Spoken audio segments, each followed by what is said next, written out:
Сәлем достар, менің каналыма қош келдіңіздер. Бүгін сіздермен үй жағдайында дайындалатын бургердің булочкасының рецептімен бөлісемін. Ең бірінші менің каналыма тіркеліп, осы видеоға лайк басып қойыңыздар.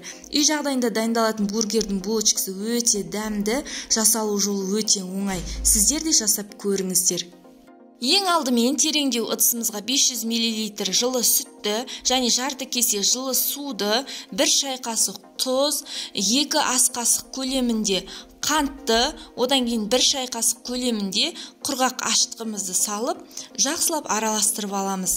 Достар, үй жағдайында сіздер де бургердің булочкасын өздеріңіз жасап көріңіздер, өте дәмді болады, дәмі ерекше болып шығады. Жақсылап араластырып болғаннан кейін 100 грамм сары майды, ерітілген сары майды құямыз, тағы да жақсылап араластырып, ұнды қоса бастаймыз. Ұнды електен өткізе отырып қосуға кеңес беремін. Менде 700 граммдай шамамен ұн кетті. Одан кейін жақсылап осылай ұнды салып болғаннан кейін жақсылап қасықпен немесе осылай лопаткамен араластырамыз. Тағы да ұнды салғаннан кейін қолмен илеуге кірісетін боламыз. Міндетті түрде осылай сұйықтығына немесе қоюлығына қарай отырып салған дұрыс. Мінекей қоюланған кезде қолмен илеп бастаймыз. Достар, міндетті түрде сіздерде жасап көріңіздер, өте керемет, дәмі ерекше болып шығады. Мінекей қамыр иленіп болып қалды. Қамырды илеп болғаннан кейін бетіне пакет жауып 40-45 минутқа тындырып қойып қоямыз. Егер сіздерге рецепт ұнап жатса, төмендегі поделиться деген бөлімді басып, өз құрбыларыңызбен, достарыңызбен бөлісіп қойыңыздар. Және де менің каналыма өз қолдауларыңызды білдіріп, осы видеоға лайк басуды да ұмытпаңыздар. Достар, мен бүгін бургердің булочкасының жасалу жолының рецептімен бөлісетін боламын. Келесі жолы үй жағдайында бургер дайындаудың рецептімен бөлісем. Мінекей 40-45 минут өткеннен кейін осындай 2 бөлікке бөліп аламыз.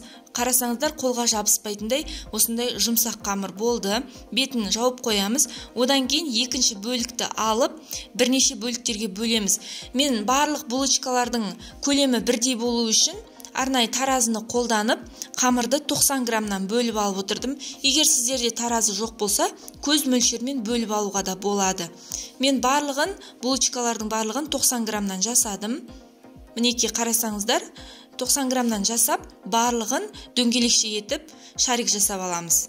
Достар, менің таразыға салып есептеуімнің себебі барлығы бір пішінде, бір көлемде шықсын деген оймен осылай таразыға салып жатырмын. Егер сіздерде таразы жоқ болса, көз мөлшермен жасай берулеріңізге болады.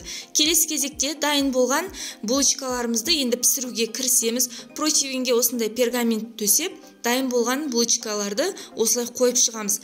Арасын ашып қойыңыздар, өйткені қазір көтерілген кезде бір-біріне жабысып қалуы мүмкін. Мінекей тізіп шығамыз. Егер сіздерде пергамент қағаз жоқ болса, противенді аз ғана майлап қолдана берсеңіздер болады. Мінекей барлық булочкаларды салып болдық.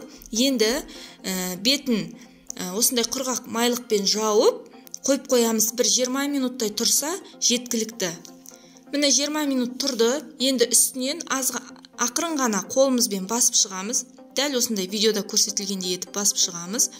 Одан кейін бетіне жұмыртқамен сүт араласқан массамызды жағатын боламыз. Мен 2 жұмыртқа және 2 ас қасықтай сүт қосып, бетіне жағып шықтым.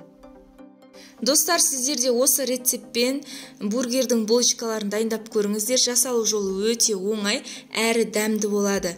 Сіздерден осы рецептке байланысты комментарий күтемін. Мінекей мен жұмыртқа мен сүтті араластырып алдым. Енді бетіне жағып шығатын боламыз. Сіздерге де жасап көруге кеңес беремін. Осы видеоға лайк басып, комментарий жазуды ұмытпаңыздар. Бетіне жұмыртқаны жағып болғаннан кейін 30-35 минутқа 180 градуста пісіріп алатын боламыз. Мінекей аз ғана уақыттың ішінде біздің бургердің булочкалары дайын. Міндетті түрде сіздерде жасап көріңіздер. Сіздерге рецепт ұнады деген ойдамын. Егер сіздерге рецепт ұнаса, осы видеоға лайк басып, комментарий жазып және қоңыраушаны басуды ұмытпаңыздар. Ең бастысы менің каналыма тіркеліп қойыңыздар. Келесіде мен сіздермен өте керемет нан бургердің, кәдімгідей бургердің рецепттерімен бөлісетін боламын.